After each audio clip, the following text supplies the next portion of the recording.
Yes, here we are for week 4 of the National Football League already. And guys, as we get started here for week 4, we all ready for about a 14-hour football Sunday? Oh, hello, London. Yes, and if you're watching us on Sunday, happy October. It is that time of the year now as we get set to wrap up pretty much the first quarter of the NFL season. We've got a lot to discuss. And good to have Tom Albano with us for the first time this year, although he's been with us all year because we've had his picks and we've had his famous intros. And boy, I'll tell you right now, I mean, I can't hold back. This one is epic. So stay tuned for that. We will get to that. But guys, as we get ready for week 4 in the league, just looking real quick at the standings here, we got Nick DiMartino in the lead with 68 points. Nick Morgasen's got 64. Ben 61. Tom has 60. I've got 59. Paul with 54 and Hank 51. But Hank did score the most last week. Now, what that is you get 2 points if you win and cover. You get 1 point if it's half of that. If you can also use a bench lock, which means you can get double or nothing. We'll explain more about that as you go along, but you also get wins and losses. It's a cool feature because, some of us have more wins but fewer points and vice versa. So it's a cool little structure that we do here. But, guys, we all set for a big Sunday, which starts in London, and we'll work our way. We'll wrap up out east at MetLife Stadium. We all ready to go for week 4? Let's do it. Let's go. All right, here we go. Week 4 in the National Football League. Well, last week we wrapped up week 3 with a Chris Fowler, Louis Riddick, Dan Orlovsky, and Laura Rutledge special. We start our roughly 14-hour football Sunday with Chris Fowler, Louis Riddick, Dan Orlovsky, and Laura Rutledge on ESPN Plus out in London. Nick DiMartino, it is the Atlanta Falcons taking on Trevor Lawrence and the Jacksonville Jaguars, and the Jaguars are a 3-point favorite.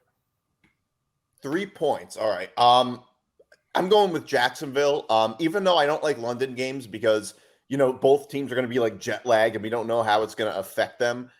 So I don't like London games very much, but I would still have to go with the Jaguars because after that loss last week, I feel like something tells me they're going to be showing out for this game. And they're also just a much more talented team than the Falcons. So, I mean, to me, it just makes perfect sense to say the Jaguars. Go ahead, Nick. Well, can we just call them the London Jaguars? Because I think they've played the most games in London since they brought this game. Oh, is it only twice? I hate the London games. Yeah. I hate the London games. It just and I think they're playing 2 games in London this year, right? I mean, so back-to-back weeks, if I'm not mistaken. Yeah, they'll be playing next week. We'll be broadcasting.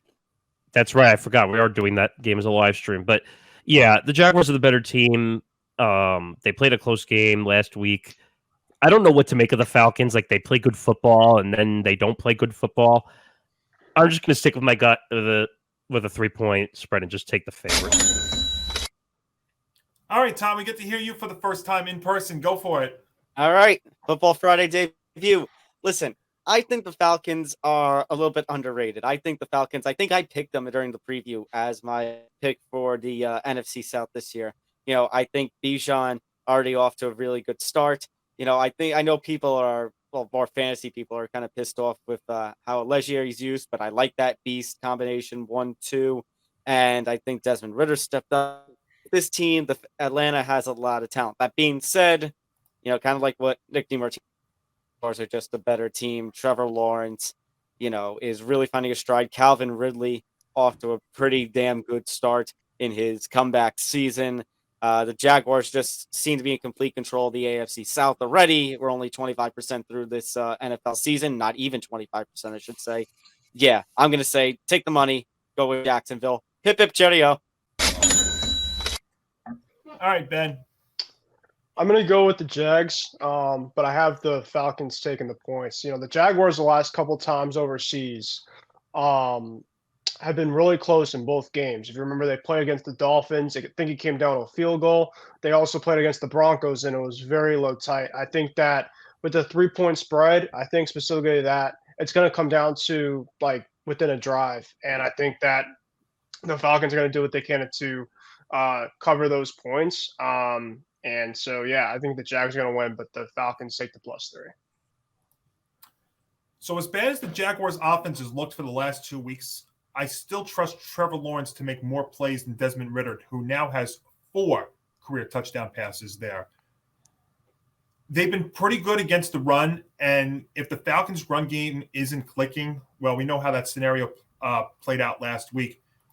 I'm going to go with the London Jaguars. I think their London resiliency will continue, and it gets off to a smashing start here in the first of 2 straight there overseas. So I will take the Jaguars and the money. All right, time for me to do something special with this game. So live from jolly old London, we've got the Jaguars and the Falcons for this Sunday game across the pond, which starts at 9:30 for you blokes waking up and having some breakfast and watching what you call American football. But I am told that there is a certain quarterback named Trevor Lawrence who some guy named Hank says is him. So, let's take the London Jaguars then. Chideo. If you don't think I'm not going to try to do the British accent, I probably can't do it better than Hank did next week when we actually do the Bills-Jaguars game. You are sorely mistaken. I will definitely. Don't look at me. I can't do any accents, so you're not going to get any accents on that live stream. Hank Indictor, our BBC correspondent, joining us today here on Football Friday. So almost a clean sweep there in London. Back in the States, it's a Jim Nantz, Tony Romo, Tracy Wolfson special on the NFL on CBS. A great matchup here in the AFC East, Nick Morgasen. It is Tua Tagovailoa and the Miami Dolphins coming off their 70-burger, taking on Josh Allen and the Buffalo Bills. And at Orchard Park, the Bills are a 2.5-point favorite. See, this is crazy. I think I saw a stat, 170 points in the last 3 games was the number that really stood out to me. Obviously, 70 points last week. They put up 10 touchdowns.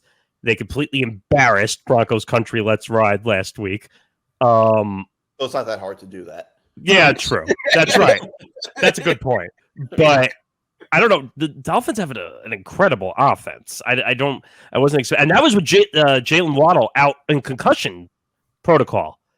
So he's now back. That obviously makes their offense better. I know it's on the road at Orchard Park. The Bills have been a little up and down. Like I've said, Josh Allen's been a little iffy throwing the football. I don't know. I feel like this is a little disrespect to the Dolphins. Like I do. Like well, not at all. You think they're 2.5-point favorites at home. That basically says both teams are equal. Yeah, I agree. I mean, if I were to tell you going into the season that the Dolphins and the Bills would be equal, I mean, like nobody really expected that. No, I understand, but I just think offensively the Dolphins are a better team than I kind of think Bills. so. I think that might be true too. I mean, both teams score a lot of points. That's a good point. They both score. Both teams score a lot. Something tells me the over/under is going to be very high with this game. But I mean, think about it. I mean, the Bills are one of the favorites to win the Super Bowl this year. I mean, nobody would have thought the Dolphins were going to be equal to them. I'm looking up the line. Okay, so the over-under right now is 54, which is a high number for this type of game. So they're expecting a slugfest. A shootout. You know this game's going to be a shootout. I don't know. The Dolphins' offense just seems like well-oiled machine, like they have been. I'm taking the Dolphins to upset here, full upset on Dolphins on the road. Go ahead, Tom. I'm going to agree with my ETB co-host. I am going with a Dolphins upset. I think that I don't want to disrespect Buffalo. I mean, Josh Allen, Stephon Diggs, they still got it. Gabe Davis, you hope this is at least the start of a breakout. About damn time with him. But I think the Miami offense is just too hot right now. It is it is probably the best offense right now that we've got in the NFL, if not one of the top offenses, probably top 3. And coming off of just an absolutely phenomenal game that Miami had with its offense. Like you mentioned, Jalen Waddle wasn't even involved. He is out of concussion protocol at last update, so he should be playing this weekend, which is going to make this game even more exciting. I think this is probably the matchup of the weekend. I think it's definitely one that's to watch out for. Whoever wins definitely is going to be in control of the AFC East this early on, like the Lions-Packers game last night for control of the NFC North early on. But, yeah, I think Miami just has too much momentum with its offense. I agree with Nick Morgasen. I'm picking a Miami upset. Ben?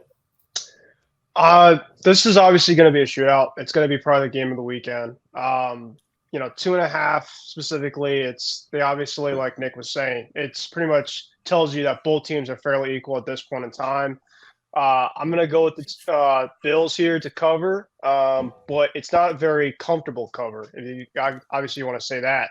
Dolphins are obviously, with Mike McDaniel, they're calling great games the last couple of weeks. But obviously, take into account division games are obviously always close. Obviously, both teams really know each other well. So I'm going to go with the Bills to cover. But with that being said, obviously, it's this point in time, it's a coin flip because both teams obviously are playing at their best at the same time right now. I mean, I'll agree with you. The one thing I just want to say is the competition that they were playing against was not great. I mean, Denver, and I don't know who else they played in that stretch in those first 3 games. Yeah, they played Vance Joseph last week, and he's an absolute awful defensive coordinator. He's given up a ton of points to that defense. But he was having the time of his life. Oh yeah, definitely. Week 1. I'm trying to remember who they played in the first week. They obviously played the past Chargers week in too. week 1. They played the Chargers. That's right. On Sunday Oh, night. good. The Chargers for Tom. And obviously that was within margins, but obviously it was because the Chargers offense couldn't absolutely score. Their defense and Brandon Staley, on the other hand, not so much. So let's start. So he's got the Bills. So let's start you with a fun fact here. The 70 points that Miami has scored is more than 18 teams have totaled through 3 games here in 2023. Third most in a game all time, I think, or tied for second. Yeah. Tied for second. It was 1966. That was the last time that somebody put up 70, and they could have definitely totaled a lot more. In fact, I think I just saw them score again against. So there's Nick. I know you like to actually put some stuff actually on the DraftKings app, and I'll tell you, there's definitely some value in the Dolphins getting 2.5 points in this one. Yeah. But yep. To me, Buffalo's defense is going to be the best that they've played thus far, and I think the Dolphins are due for an offensive regression.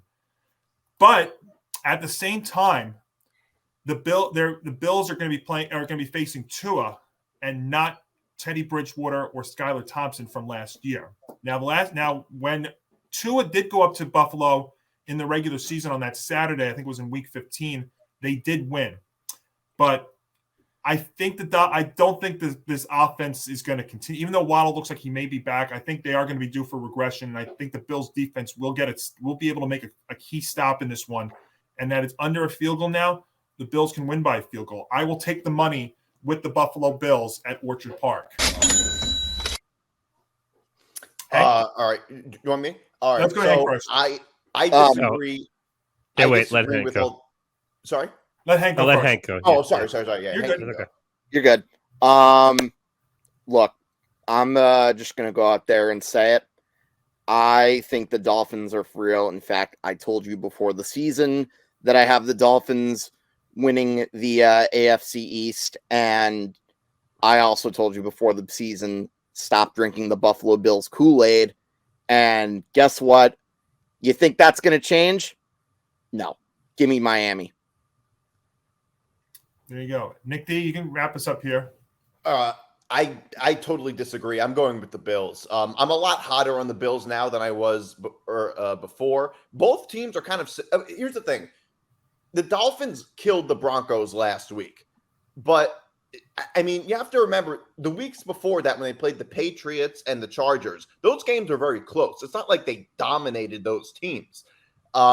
The Bills, I mean, are similar. Their competition wasn't great, although I think their competition has been a little bit better, possibly, than they killed the Commanders and the Raiders. I think their competition was a little better than, say, the Broncos, who might be the worst team in the league. This game is basically a pick 'em. I'm gonna go with the home team. I'm gonna have to go with the Bills. So there we go. It's a split decision here, 3-3 in Buffalo, and what could be the game of the week. Here. I mean, the Bills, they have a much tougher defense than Miami. Than any of the teams that Miami has played. That's what I'll give you that. That's why I'm picking Buffalo, Nick. I don't think they're going to be able to keep this 70-point pace or whatever pace they're on right now. I mean, it could still. No, that won't happen. I wasn't saying that they were going to. No, it's going to be competitive. I just think I think the Dolphins offense can outlast it. They have a monster offense also. Ironically enough, if this game was down in Miami, I actually might go the other way. I might take Miami if it was down there. We saw them do that last year, but that was also against a Bills team that was down a lot of defensive players. And I think defense will actually make a key stop at some point in this game.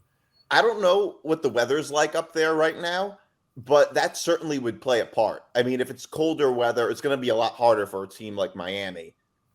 Well, that's what happened last year. It was cold weather when they played in Week 15, that Saturday night game, and actually they made it pretty close, but Buffalo ended up winning that one. But that was so.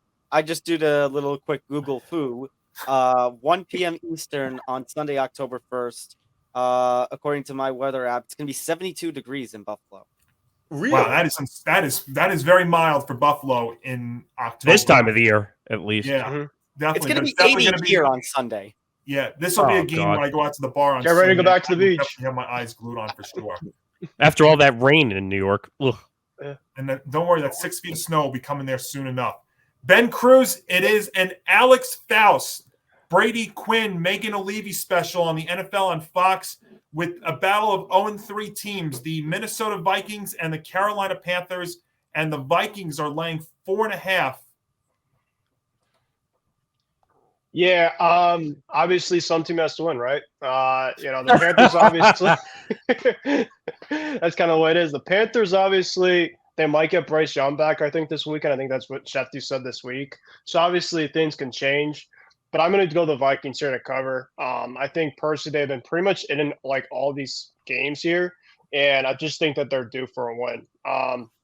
I think specifically Bryce Young, at least to start out the season, is probably going to be a little bit more rustier than a lot of the rookies out there, despite him being the number 1 overall pick. So with that being said, I think that the Vikings just really need this win badly, especially when they have a lot of really tough teams coming up. So I'm going to go with the Vikings here to cover. So let's give you some more fun numbers here. Minnesota set an NFL record by going 11-0 in one-score games during the regular season last year, and promptly lost their playoff opener by a touchdown to my Giants. And then 3 weeks into the 23 campaign, they have had 3 one-score losses and an NFL high 9 giveaways. So, I've mentioned this before. That 4.5-point line is always a tricky number because in this kind of matchup, could it be a close one? You've got injuries and ineptitude diminishing both of these teams' defenses.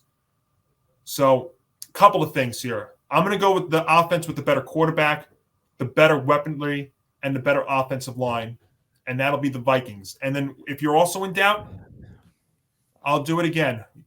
Let's do the Kirk Cousins checklist. Oh, God. Primetime game? Nope. National TV game? Nope. But then again, he didn't have that last week, and look what happened. But we'll go to the well again. Minnesota laying the 4.5 in Carolina. Wait, so that's the favorite, right? Yes. Okay. That is to take the money. Yes, it is. Although, really, in real life, it would be a stay away. That's what it would be. we cannot do that here on Football Friday. Hank, go for it. Oh, boy. Well, we know anybody with a brain wouldn't touch this game with a 10-foot pole. Shout out, Tom. Thank you very much. There might be a game that might top that, though. Yes, there is. We'll there is. That game I'm more comfortable in picking than this one. What? Anyways, I am. We'll get to it. Go ahead, Hank. You know what? I'm going to pick a baseball card of a former Cy Young Award winner. Actually, this guy's one of the few closers to ever win the National League Cy Young Award. Steve Bedrosian, 1987. So let me flip this card, and that'll decide who I'm going to pick to win this game. So this is a card flip today. It is. So we get the back of his card, which shows his Cy Young winning season. You know what? Here's what I'm going to do. I am going to pick. I'm going to take the Panthers to win by a field goal. Oh, that's special. I like that. Upset special. All right, Nick D, what do you think here? Well, I hate how much I love the Vikings this game. Okay, I mean, part of it is, the Kirk Cousins checklist. Not a primetime game. It's at 1 p.m. So this should be good for Kirk Cousins. But also the fact that, people are jumping on the Vikings for being 0-3, but they're really not that bad. I mean, They lost to the Eagles, and it was a one-score game. They lost to the Chargers, which they easily could have ended up winning. So those two losses really aren't all that bad. How many teams in the NFL don't at least lose both of them? How many teams wouldn't have lost both those games? I mean, neither of those losses are really all that bad. And the Panthers have faced much worse competition than the Vikings have. So I really like the Vikings in this game. -4.5. The Vikings, hold on a second. The Vikings, what the hell? Okay, so the Vikings, so the Vikings, the Bucks, they lost to the Bucks too. Okay, so those three teams are a lot better. I would say those three teams are a lot better than the Panthers have. So, I mean, two of them were just close games that they easily could have won. I mean, just because they're both 0-3 doesn't mean those teams are comparable. The Vikings are still much better than the Panthers. I mean, what do we really know about the Panthers so far? To me, this is easy. This feels like easy money. There you go. All right, Nick. Yeah, I actually kind of agree with Nick D here that I think the Vikings are obviously the way better team. It's not just better; they're the way better team. Now, Bryce Young, question mark. Do we know if he's still hurt? Like I think he's going to play, but again, this is a Burrow situation all over again. Do we know if he's 100% healthy and he's going to play up to par with what the Panthers need? What a terrible loss, by the way, last week, not spiking the football and not getting that last possession against the Chargers. Sorry, Tom, but it's just the facts of the end of the game. No, I know. I think they burnt like a good 20 to 25 seconds getting up to the line. Yeah, and I'm screaming at my TV, what are you doing? Stop the clock. So, like, as much as I want to go against the Vikings because I don't like the way they're playing, you can't. The Panthers are not a good team. Take the money. All right, Tom, what do you think? Here's the problem I have because he's memeing. The really only problem I had with Kirk Cousins was in the first quarter of that Bucs game. That is when he played terrible, plus not the ball. But everything else, Kirk Cousins has been delivering and then some. Obviously, and when you look at that loss last week with the Chargers, Alex Madison had another fumble, so he's already up to 3. No surprise why they've traded for Cam Akers. Hopkins had a fumble too. You think back to that Eagles game in week 2 where Justin Jefferson foolishly puts his arm out trying for it and ends up getting a touchback. So you can't really put a lot of the blame on Cousins. And honestly, it's been the defense that's been costing the Vikings games. They lost a couple of key pieces over the last couple of off seasons, and it's shown.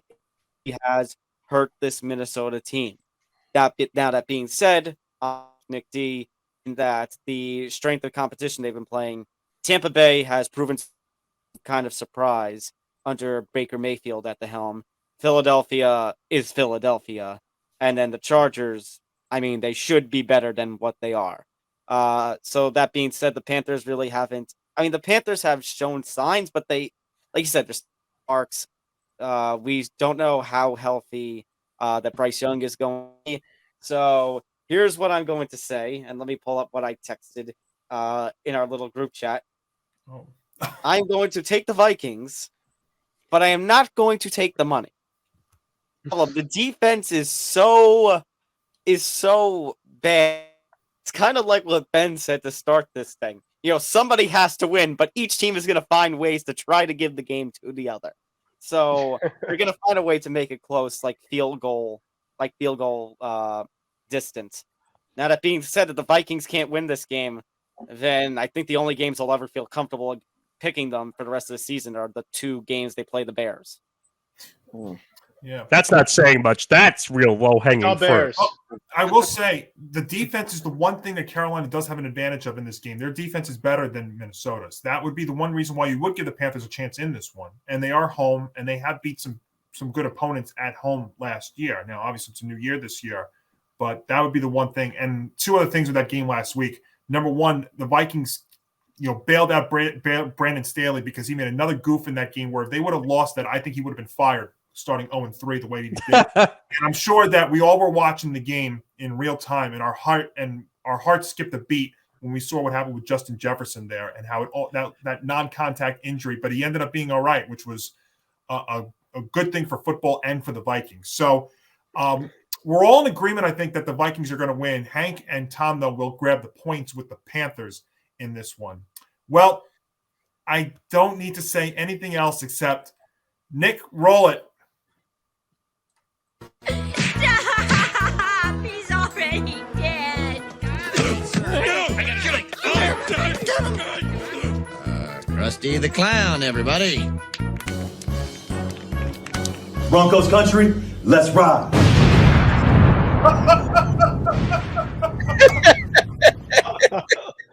That's amazing. Oh my God. Okay, I want to give some backstory here. Yes, that was not the original plan. The original plan, I had found a photo of Russell Wilson on Indeed, and in the original video, I had covered his face with the Dolphins logo. And instead of scrolling Broncos country, let's ride on the bottom, it was going to be, should have done more high knees in the Miami stand. But then, look, I made the Commander style one last week, thinking it couldn't get worse. And then you give up tied for the second most points in a single game in NFL history. You actually managed to make it worse. It is literally the lowest point in Russell Wilson's Broncos tenure. Ironically enough, though, the game last week, I don't put on Russell Wilson at all. No. That's the crazy thing. It's not on him. He's actually been playing all right. Well, Russell Wilson and the Denver Broncos, Tom, are 3-point favorites against Justin Fields and the Bears. And it's an Andrew Catalon, Tiki Barber, Matt Ryan, and AJ Ross special on the NFL and CBS. So, Tom, take it away. Okay. This battle of 0-3 teams. Yeah, another battle of 0-3. First of all, here's what I'm going to say. If you bet this game, I give you no sympathy. You are a degenerate. Seriously. Wait a minute. You said a degenerate gambler? Yes, you're going to be flushing some money down the toilet if you're playing this game somehow. But yeah, it can't get any worse for the Broncos, can it? It is groan worthy. It is face palm worthy. He is a meme. Russell Wilson is a meme for a reason. The Sean Payton era is not going well. And honestly, it's like what we talked about when Sean Payton put his foot in his mouth. Because right now, at least the Jets can say they have a win. The Broncos can't say they've done anything better. And honestly, you look at this game, the only reason the Broncos are the favorite is because, holy dear God, have the Bears just absolutely under. And it just feels like an endless cycle of a coach coming in, getting this quarterback who's supposed to be the next big thing, and them just completely the bed. There's no other way I can say it. So I cannot believe I am going to do this, but I am taking the money. Broncos country, let's ride. Wait. Wait, what? Oh no, I'm totally joking. If there's one team I don't trust more than the Broncos, it is the goddamn Bears. Ben? All right, I got 3 things I got to say about this game. 1, the battles suck. 2, this game should not be televised outside of Nickelodeon, where they put a lot of that.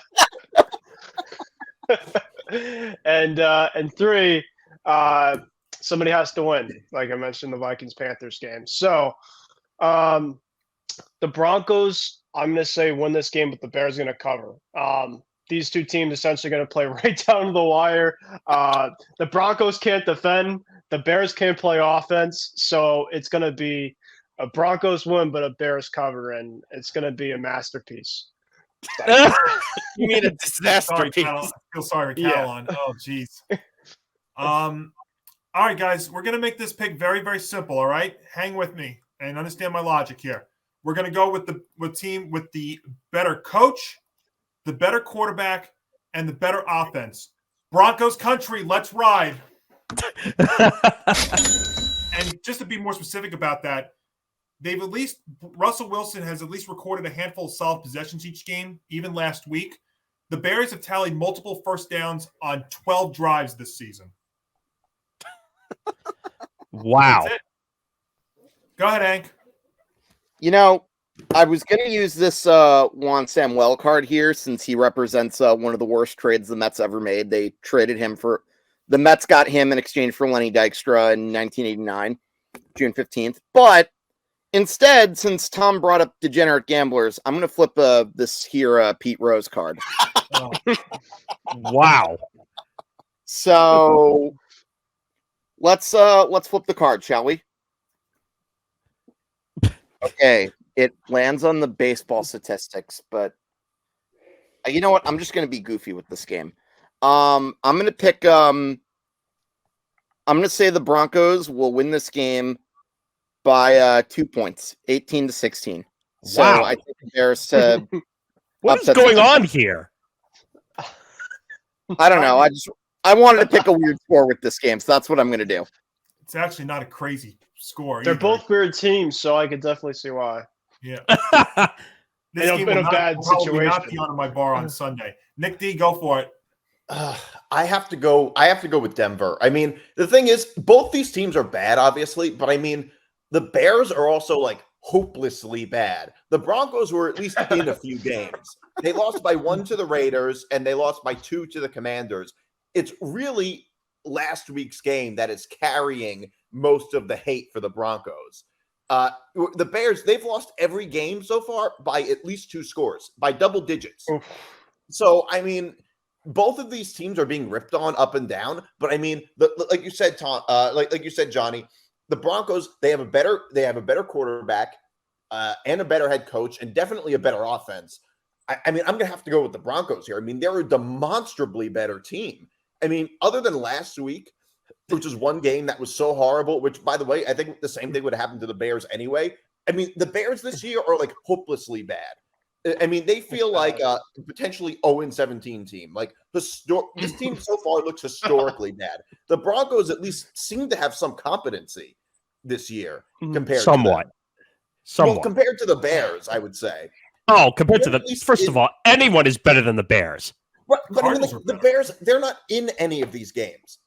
Well, at least when the Broncos played somewhat decent competition, they're in these games. I mean, Well, they were I mean, the in Broncos games against the Commanders and the Raiders. I mean, you can't say the same thing about the Bears. the Broncos know. obviously at least have a really good functional offense, and they have a good quarterback and head coach. Russell Wilson has been the problem. Sean Payton's done a good job. It's just their defense specifically is the reason why they're not making the playoffs. Vance Joseph, I don't know the hiring from the start, and it's been a reason why. I honestly It's have true, no like- idea why, after they fired Vance Joseph, they just bring him back as a defensive I mean, coordinator. You can't make this shit up. you got to wonder now if guys like, come October 31st, if like guys like Patrick Surtain might be entertaining like trade talks. That's how bad it might be defensively for them, because they're going to see guys specifically that be like, hey, I want out. Broncos country, more like, let's get out of here. I mean, Let's ride out. Let's ride into the sunset. So that's what we'll go with. wait a minute. You know how they say though that they would want to see a professional team versus a college football team? Like they always say, like a college football team might have the competition. I want to see Alabama football up against the Chicago Bears, and I think The Bears Alabama would win. No, the Bears would win. No, I don't think so. Nick, No, I'm Isn't even that good. Alabama's not Yeah. good this season. or not Alabama. I don't know. It's not even just this season. It's just in general. Maybe College Georgia, football I and don't know. NFL are still not the same thing. You would never know because you can't tell that. The thing is, you can't really tell from watching the games that college football is inferior to the NFL, like skill wise. But if you put an NFL team against a college team, it would be really obvious. Honestly, guys, I think this segment needs some background music. Hang on. Oh, I knew you were going to do that. Oh, I should probably give a pick. I haven't even picked. I'm sorry. We're so excited here, Nick. I didn't get your pick. So Nick Yeah. D took the Broncos. What did you take, Nick? Oh, I'm taking. Unfortunately, I'm taking Broncos with the money, but I'm not saying it's obvious. I actually, in my pick'em, I initially took the Bears, and then I thought about it, and it's like this Bears plus 3.5 pick. Like, I don't know. Like, this is just a bad. Now that may have killed me. That may have. If the Bears end up covering, I'm gonna kick myself. But they say don't They say don't second guess yourself, but well, that would be a bad beat, and trust me, we've had quite a few of those in the early part of the season. So that's what we'll roll with there in Chicago. Hank, it's Iron Eagle, Charles Davis, and Evan Washburn on the NFL on CBS. Nick Morgasen's favorite game of the week with his two favorite quarterbacks, Lamar Jackson and the Ravens, and Deshaun Watson and the Cleveland Browns. And the Browns are a field goal favorite. All right. Well, this is another game where I am going to go upset special. I mean, look, you guys think I'm such a big Lamar Jackson hater, which, I mean, it's not like I deny that. I've shamelessly admitted that many a time, even before I've joined you guys on this network. But having said that, I think they'll bounce back because at the end of the day, they're the better team. However, I got to go with Baltimore here. I think Baltimore is a team that is definitely better, and they definitely have to rebound after that embarrassing loss against the Baltimore Colts. And by the way, I don't know if you saw Jaguar Gator 9's video. Why the hell did he tell his Zay Flowers to call a fair catch on that? The world may never know. So Hank's taking the Ravens +3 upset special. Nick D, what do you have? I'm going to have to go with the Ravens. My gut is telling me the Ravens. The Browns, I mean, the Browns were pretty impressive against the Bengals and the Titans, but something tells me I still think the Ravens are a good team. So I still really do like the Ravens to win the division. I'm going to have to go with the Ravens. I wouldn't bet it personally, but I feel like the Ravens are going to win this. All right, Nick, your two favorite quarterbacks. What do you think? Oh, God. Lamar Haterade and Deshaun Watson, who I will never pick for as long as I freaking live. That's in heaven for you right here. I don't care. Even if the Browns were like a 10-point favorite, I wouldn't take them. As much as the Ravens have been a real you-know-what show as of late with all the injuries, and last week they just looked awful. I'm just going to take the Ravens. I for some reason, last 2 weeks, they put the Browns as favorites in games, and I didn't understand it. So I'll go back to the well again and go against the Browns, but somehow they'll figure out win this game. But no, I'm taking the Ravens. Go, Tom. Yeah, I honestly don't have too many thoughts on this game. I mean, I'll just be quite blunt.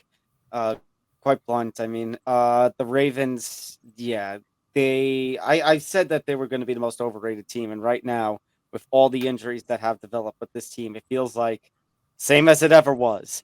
At the same time, I feel like Nick said, I think the fact that Nick Chubb was injured and out for the season, I think that really deteriorates the offense for Cleveland. Deshaun Watson hasn't impressed. Jerome Ford, Kareem Hunt, they're trying. I give it to them, but it's just not going to be enough. I'm going upset special as well with Baltimore. Oh, we got 4. Ben? I'll be close enough to have the sweep in terms of depending on what Hank says, but it's a really close one. I mean, the line definitely I can understand with the 2 division games, two teams that are in division. But yeah, the Nick Chubb injury is massive. The Ravens obviously had a tough loss against the Colts last week. I'm going to go upset here with the Ravens, and actually I'm going to go for them to win outright. I mean, the Browns specifically, defensively they're great, but Deshaun Watson, I feel like he's just bound to have a couple turnovers that could be costly. And I just look at the quarterbacks, and it's Lamar Jackson. That's easily the much more athletic, dynamic, just better quarterback overall. So give me the Ravens to win and to win out. Wow, now I'm getting a little nervous doing this too, but this is going to be a clean upset special sweep, I guess, because I'm also taking Baltimore. Although the sign, I got to tell you, the signs actually are trending more for me to pick the Browns because they're at home. Nobody's scoring on their defense, and the injuries are really taking a toll on the Ravens. I mean, that was clear as of last week. But the reason why I'm going to roll with Baltimore is I still don't trust Cleveland. And I know that Deshaun actually played better last week. It's probably after I ripped him, despite the fact he had one of his accuracy percentage. But maybe last week's loss is a wake-up call for the Ravens. Probably a little bit of reality. And they are getting better news on the injury front, it looks like. So I will do it. This is a rare time that I think we've ever done this all together. A clean sweep upset special with the Ravens getting a field goal the Ravens getting a field goal in Cleveland. And again, this is a divisional matchup, which could be huge if it ends up being very, very tight later on in the year. So that's what we're going to roll with in Cleveland. It's a Spiro Ditas, Adam Archuleta, Amanda Renner special on the NFL and CBS as the Pittsburgh Steelers take on the Houston Texans. The Steelers are a 2.5-point road favorite. I'm going to go here first. And look, the Texans are definitely playing inspired football because they routed the Jags last week. CJ Stroud looked fantastic.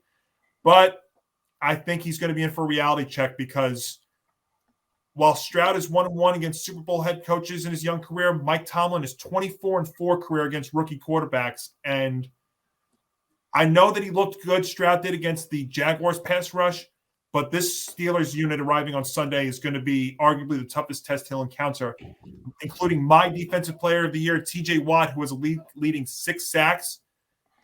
There's still plenty of question marks swirling around Pittsburgh's offense, but their defense is what's going to get it done here. Laying less than a field goal on the road is fine and is good enough.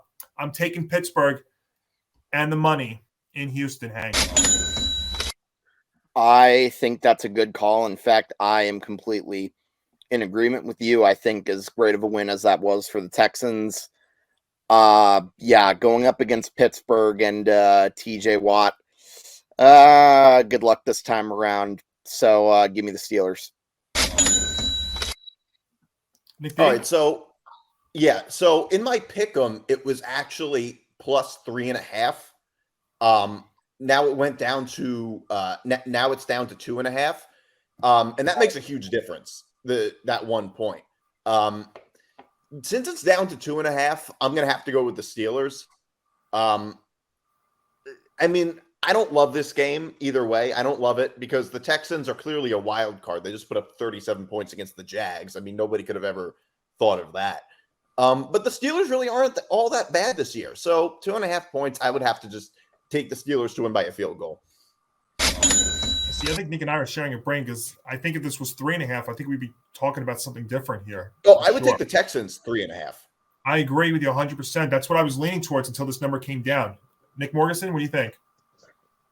I don't understand why the Texans are getting such close odds on these last couple of games. The Texans are not a good football team. I don't understand where all this credit on the gambling line is going towards the Texans. Like, that's not making sense to me at all. What are they playing for this year? They're not playing for anything. So what? They got a decent victory last week. Who cares?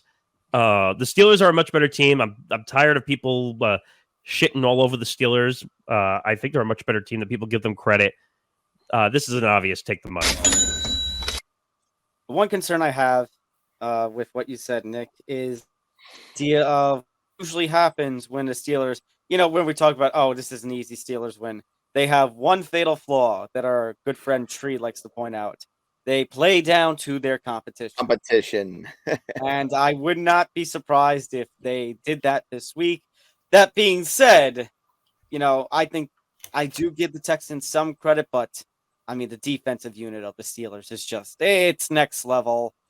This is probably going to be a Steelers. Like they have definitely impressed me. I was a little down on the Steelers, but they have impressed me. I wouldn't be surprised if this team finished, even if they miss the playoffs. It's another Mike Tomlin winning season. Like Nick DiMartino said, I would be a little concerned if this was 3.5, but take the money. I think in this one, it's going to be close. If it was a 3.5, I would have had the Steelers win, but the Texans to cover it. But now with it being down a point, I'm going to go with the Steelers to take the 2.5. The thing about the Texans, I think gets a little bit overlooked is DeMeco Ryans, the higher DeMeco Ryans. He's doing a really good job with that defense. And I think CJ Stroud could be going to be potentially a candidate for Rookie of the Year if he's going to be able to sustain in terms of what he can do throughout the season. But yeah, give me the Steelers in this one to win. I just think that defensive front against the Texans O-line is going to give Stroud some problems. So give me the money here. So there we go. We follow a clean sweep upset special with a clean sweep Steelers win and cover in Houston. Nick DiMartino, it's a Kenny Albert, Jonathan Vilma, Shannon Spake special on Fox as the Los Angeles Rams take on the Indianapolis Colts. Question's going to be, is it going to be Anthony Richardson, or are we going to see Minshew Mania one more time in Indy? But either way, the Rams a slight 1-point road favorite. Yeah, I'm going to have to go with the Rams again, even though they killed me last week.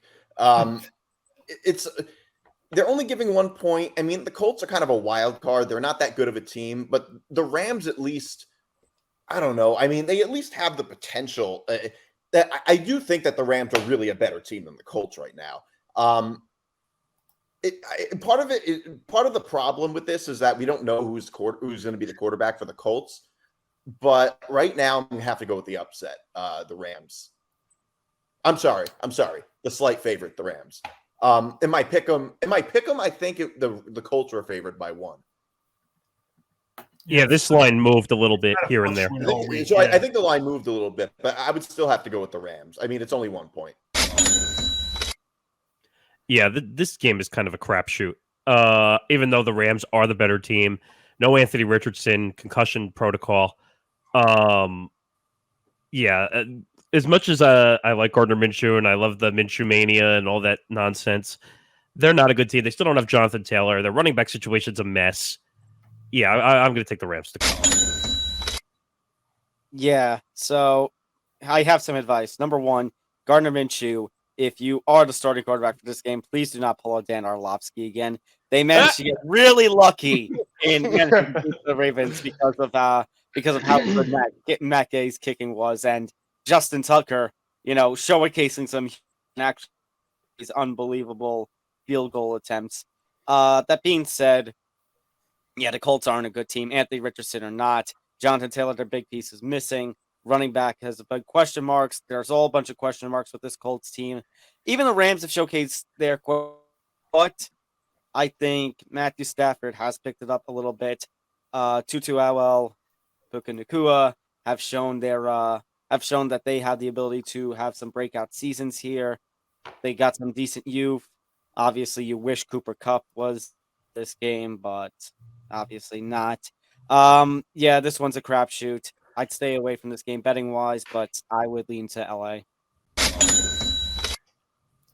Ben? Yeah, this has kind of the Steeler-Texan vibes in a way where the Rams have still a very good defensive front against, even it's Anthony Richardson, Gardner Minshew, regardless of who it is. The Rams obviously have the better defense than the Colts do. No Jonathan Taylor still. The uncertainty at quarterback obviously scares me. And then just the weapons at both offensively and defensive for both the Colts and the Rams. Pittman's obviously done great there. But, the Rams obviously have some guys that obviously been stepping up and stuff like that. So give me the Rams here. So just to clarify real quick, Anthony Richardson was a full participant in practice for the second time this week, and he is on track to start on Sunday against the Rams.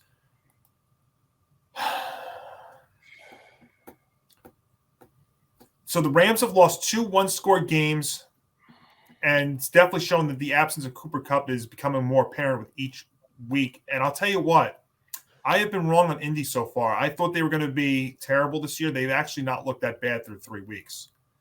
And I think they're going to make life difficult for Stafford. And this pick really is more because of the inconsistencies of the Rams through the first 3 weeks. They're very inconsistent on offense. Their defense has forced just 1 turnover. I'm going with the Colts. Wow. And if Anthony Richardson plays, Anthony Richardson's their best running back. So I'm going with that. I mean, I don't know if that's going to be able to survive long term in the NFL, but just for this week, I'm going to ride with Indy. Someone get the wolf sound effect, the wolf howling. Johnny being a lone wolf here. Hank? Oh boy, I think you know what's coming again. This time I'm going to go with let's go with 1988, Darren Dalton, one of the best Phillies catchers. Or or Dutch as they called him.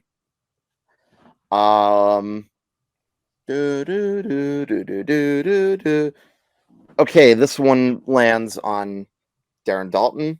I'm going to go with Rams. So there we go. Hank, we ended with you there. Let's start with you here in the NFC South. It's Chris Myers, Robert Smith, and Jen Hale on the NFL on Fox as Baker Mayfield and the Tampa Bay Buccaneers take on what looks like Jameis Winston and the New Orleans Saints, and the Saints at the Superdome, a 3.5-point favorite. I just want to point out something, by the way. We're about halfway through our games. No one has used their lock yet. I got to tell you, I really struggled myself personally to find one, and it was a tough one. A lot of low spread. One of the toughest 50-50. That's why it's been difficult. But let's see. This game will be one. Hank, what do you have here? Well, I'll tell you what. This one's definitely not going to be my lock. I'll tell you that for sure. But I'll go with the guy that some of you don't think is a Hall of Famer, but I think is rightfully in Cooperstown, even if there are better players that aren't in. That's Scott Rowland. Actually, no, JK, I'm not going to flip a card. I'm actually going to throw a little curveball on you guys. I'm going to take the Saints to win, but the Buccaneers are going to cover this one. Saints will only win by a field goal. It's not a crazy play. Go ahead, Nick D. Okay, so this totally depends on Derek Carr's status. Is Derek Carr definitely out? I don't think he's going to play. Shefty said today on NFL Live that it's more towards not. Okay, so if Derek Carr is not playing, I think these teams are pretty even, 3.5. I would have to go with the Bucs. Because, I don't really trust Winston all that much. I was really big on the Saints, but if Derek Carr is not going to play, then I would have to go with the Bucs. This is just a bad game in it's general. Not a good game. The Bucs have shown at least some competency to keep games close. So if Jameis Winston is going to be playing, I'm going to have to go with the Bucs. Yeah, like Nick said, it all depends on Derek Carr. If Derek Carr's not playing, I don't think the Saints win this game. So I think that's basically what I'm saying. I'm taking the Bucs. Tom? Yeah. Look, I really don't trust Jameis Winston. By the way, something else we're all forgetting. Yeah. This is week 4. It is the return of one Alvin Kamara to the lineup. Right. But here's the problem with that. I don't think there's a difference. I actually am going to agree with what the majority has said. I'm going to go upset city with the Bucs because I have some, and I said this during a ETB video talking about his suspension was announced. I have questions about Kamara. It's been 3 games, so we have to see how the adjustment to him on the field. Now, granted, he should probably get the lion's share of the carries because Jamal Williams is on the injured reserve, but he is coming off a terrible season. He needs a big rebound season here, Kamara, and this is an opportunity for him to get that start, but with Jameis Winston at the helm, that's going to be a lot of pressure already early. And yeah, I just don't trust. I've been impressed with how Baker Mayfield has been at the helm with Chris Godwin and Mike Evans as his receivers. So I'm going with Tampa Bay. Ben? This is a NFC South division game. A lot of division games is obviously the kind of the trend all weekend. If Derek Carr played, I'd probably take the Saints to cover this, but Jameis Winston, Baker Mayfield, just kind of a battle of, both turnover-prone quarterbacks. Alvin Kamara is back, like you mentioned, Tom, so obviously that's massive, but you just don't know how much effective he's going to be right out of the gate here. So I'm going to go with the Saints to win, but the Bucs to take the 3.5 because I just think it's going to be really close and it could come down within a field goal. But 2 teams that pretty much have a lot of uncertainties, but they've been able to keep games close at least the first couple weeks here. Yeah, I'm with Hank and Ben. The extra half a point is a big difference in this game. I think it's going to be very, very close. I'm going to take the Saints to win. I'm going to grab the points with the Bucs. Because, Baker came back to reality last week against the Eagles. So that notion goes away. And I know that, look, the Saints completely – that game against the Packers totally changed after Carr went out last week. So I think Kamara is going to have to step in, and he might have to make some plays in this one to help out Winston there. But I still trust. What's that, Tom?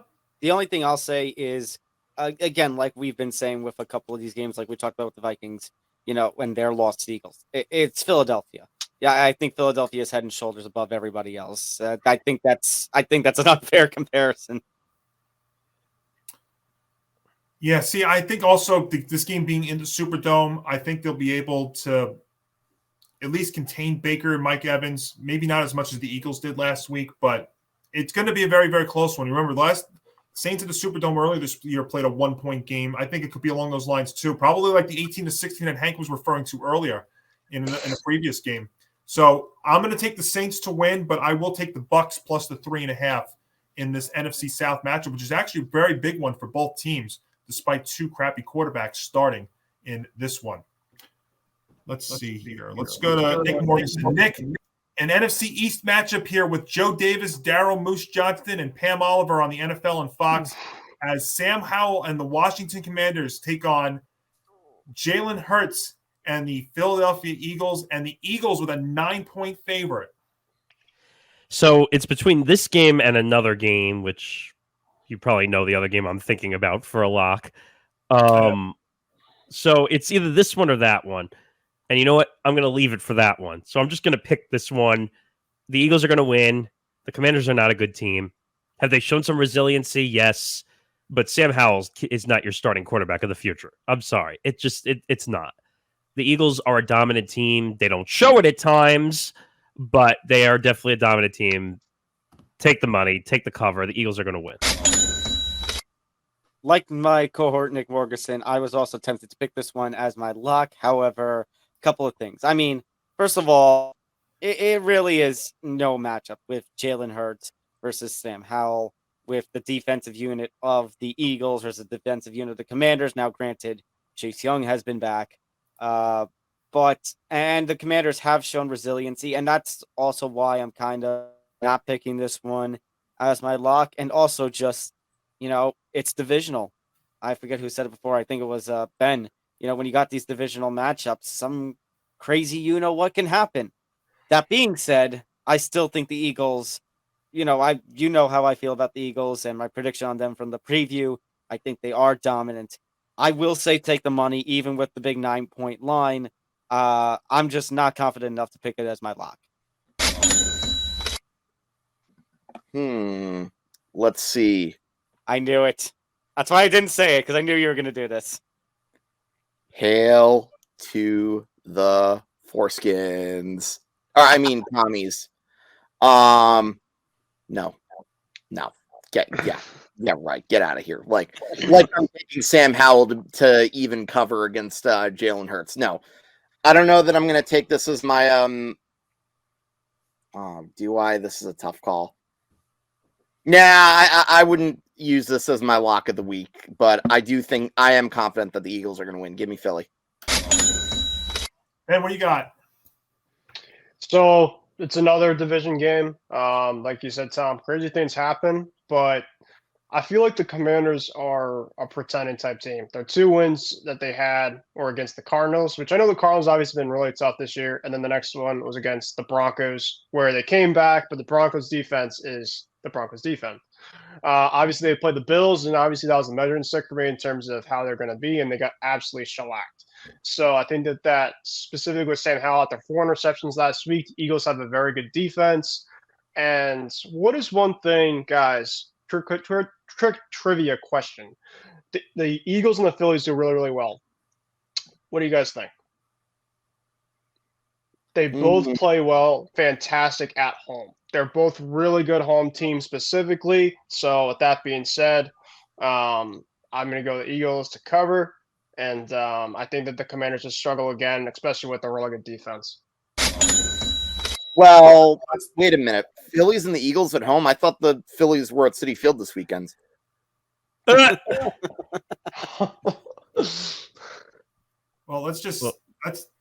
actually, they might be home because you're probably going to see a lot of red in Citi Field this weekend. I was just talking about specifically in terms of what essentially that they both do really well in terms of protecting their home specifically. So Except Oh, trust me, I'm probably gonna be writing a blog about the Phillies and why they could potentially be dangerous, but that's neither here nor there. I may or may not have thrown in a random shameless self-promotion, but anyways.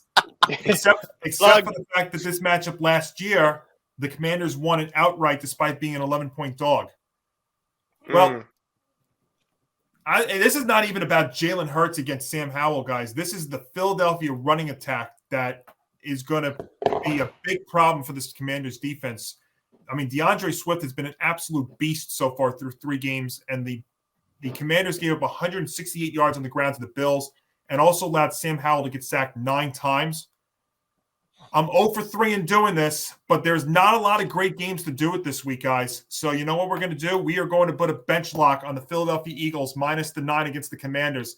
I had one other game that I was going to use as a bench lock, but it was not going to be the way you think I would do it. But it would be a very risky play to do. So because there's not really a lot of great games to use a lock on, I think this is the best matchup of the week to do it. Give me Philadelphia minus the 9 and put a bench lock in this one. Yeah, I'm gonna have to go. I have to agree. I like the Eagles this game more and more. First of all, they're the home team. Second of all, the Commanders haven't shown that they can actually compete with a top tier team like the Eagles. I mean, they were competitive with the Cardinals and the Broncos. But last week they got killed by the Bills. So what exactly do I expect from them? I mean, it just seems like I think the Eagles should win this by 2 scores at least. Yeah, the thing is, even with those first 2 games, they didn't really blow the doors out of the Cardinals, and they had to come back from 21. The Broncos. Yeah, and they can't come back from 21-3 down in that game against the Broncos in week number 2. But I think the Eagles are finally finding their stride. That what I saw there Monday night, even with Jalen Hurts dealing with the stomach virus, was absolutely impressive. And I think it only continues here. I think they're gonna take off now, and especially with DeAndre Swift, who I know Hank couldn't stand when that trade happened, and I agreed with him. And look what's happened there. So that's what we'll roll with in Philadelphia. I got everybody there, right? Yes, there we go. So we'll move on. Tom, it is an Adam Amin, Mark. Oh, you know what? I forgot one other thing too before we move on from this game. I have to give a shout out to Pam Oliver, who's going to be on the sideline for this one. This will be her 509th national NFL telecast, which will break a tie with Charles Jones for 7th most. I mean, it's quite a ride there. So big shout out to Pam there in Philadelphia. All right, Tom, it's an Adam Amin, Mark Schlereth, Christina Pink special on Fox as your Cincinnati Bengals head to Tennessee to take on the Titans, and the Bengals get off their first win of the year, a 2.5-point road favorite in Nashville. It's too bad that I don't have any birds around here, specifically Crow, because I disrespected the Bengals last week, and they managed to play wrong. And I have to give all the credit in the world. That being said, I still was not highly impressed with their performance. If you watch ETB with myself and Nick Morgasen here, we have both talked about how Joe Burrow does not look healthy. Because he does not look healthy, he's not 100%. The Bengals offense cannot be 100%. That said, the Bengals defense actually showed up to play last week and managed to help them get that victory, a really tight victory over the Rams. And I mean, I know the Rams haven't been exactly impressive, but the Titans, it's not like you're improving in competition. This is like same level kind of competition. So, but once again, I say DDTV. Don't disrespect the Bengals. Take that money. It's back. All right, Ben. Yeah, if this was a -3 type of game for the Bengals, I'd maybe have the Titans cover with the way that the Bengals have been playing. But with that being said, I think this is definitely a cover for the Bengals. Obviously, Joe Burrow and company have not found that stride yet. And Burrow's actually saying, I think today or yesterday, that it's all about rhythm for them and timing. And I thought specifically last week against the Rams, their offensive line against the Rams defensive line, that's really tough, especially with the way that Joe Burrow's calf, he wasn't able to really move kind of like, usual.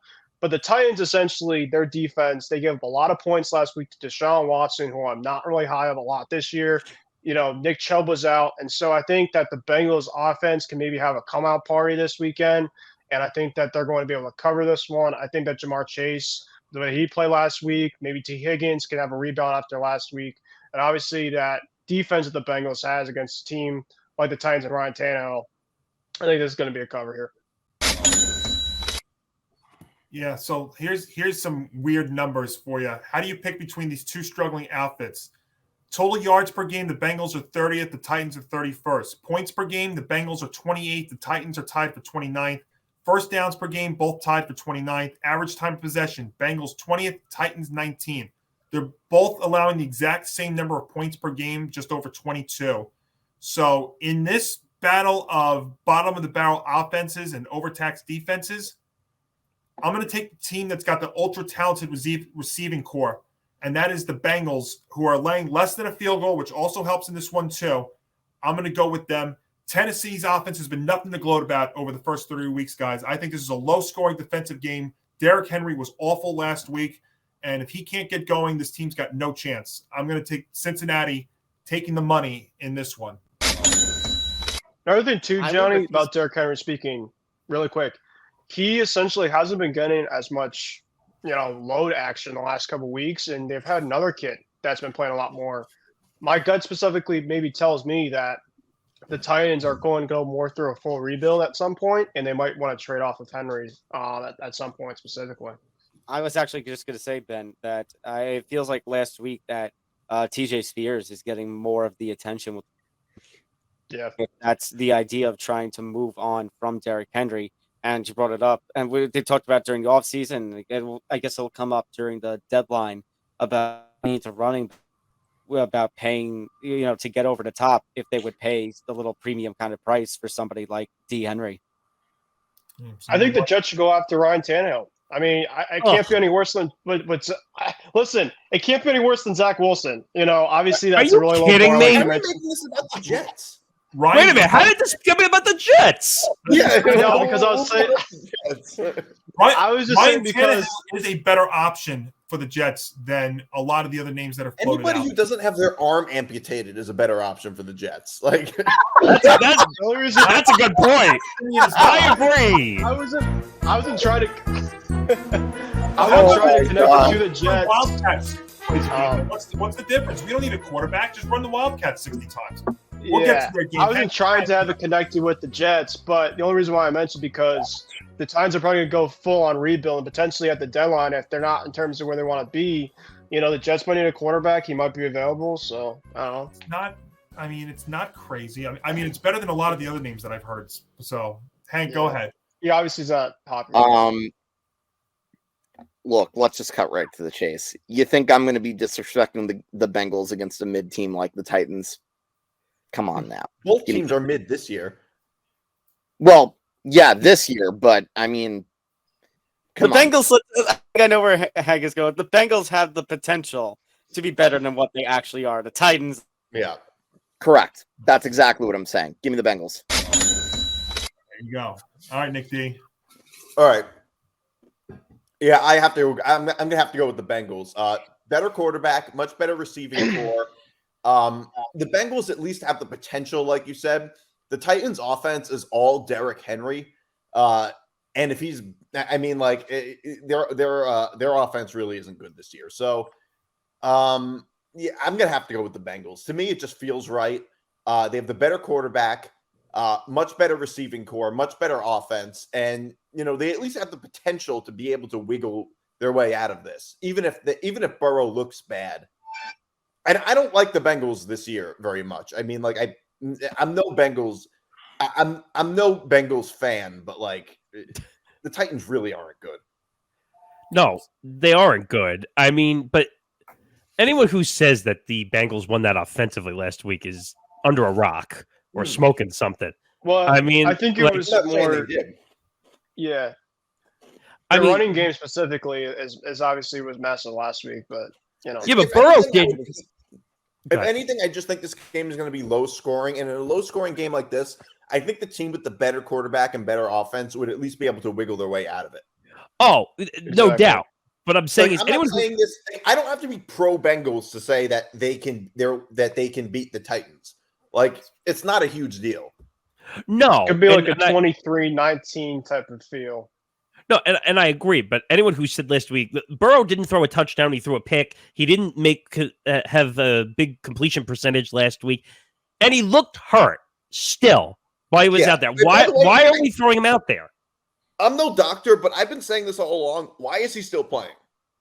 Thank you. Yeah, that's exactly right. And a lot of I'll people tell are you saying, why. well, they started off slow or whatever. It's like, first of all, if he's hurt, they have no shot to win the division. Right. If he's hurt, that's exactly right. If he continues this, and if he keeps playing, by the way, he's not going to get better. You can't get better if you keep playing while you're injured. Well, that's exactly right. At least I'm with a calf injury, and there's no reason why he should be out there. Well, it's also a matter of desperate to get better, in terms of quarterback play or in terms of record.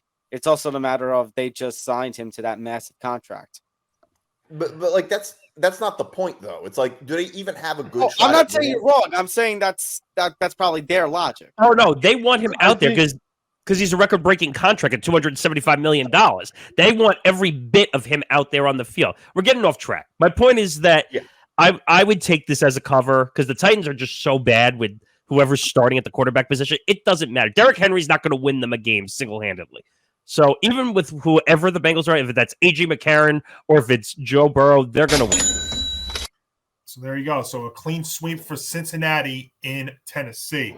Tom, it's Kevin Harlan, Trent Green, and Melanie Collins on the NFL and CBS as the Las Vegas Raiders travel to SoFi Stadium to take on Justin Herbert and the Chargers. Now, of course, the big question mark with the Raiders is Jimmy Garoppolo going to clear concussion protocol in time Sunday, or are we going to be looking at possibly the likes of Brian Hoyer and or Aiden O'Connell? Well, as of right now, anyway, the Chargers are laying 5.5. Oh my God! If it's Brian Hoyer, Aiden O'Connell as the quarterback for the Vegas team, and it's is Austin Eckler going to be back? Is the other question that I have. I think he might be out this week again. He's still out.